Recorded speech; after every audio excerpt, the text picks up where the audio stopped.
நாம் இருக்கும்போது அவர் நம்மை பலப்படுத்துவார்.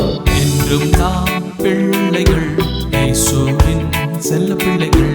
என்றும் நாம் பிள்ளைகள், இயேசுவின் செல்ல பிள்ளைகள்.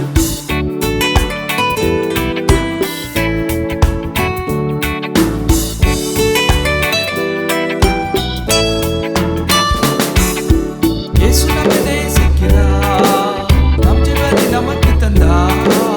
இயேசு நம்மை நேசிக்கிறார், நம் ஜீவனை நமக்கு தந்தார். மூன்றாம் நாள் உயிர்த்தெழுந்தார், பரலோகத்தில் வீற்றிருக்கிறார். மூன்றாம் நாள் உயிர்த்தெழுந்தார், பரலோகத்தில் வீற்றிருக்கிறார். பாடுவோம், கொண்டாடுவோம், கிறிஸ்துவுக்குள் மகிழ்ந்திருப்போம். பாடுவோம், கொண்டாடுவோம், கிறிஸ்துவுக்குள் மகிழ்ந்திருப்போம். என்றும் நாம் பிள்ளைகள், இயேசுவின் செல்ல பிள்ளைகள். என்றும் நாம்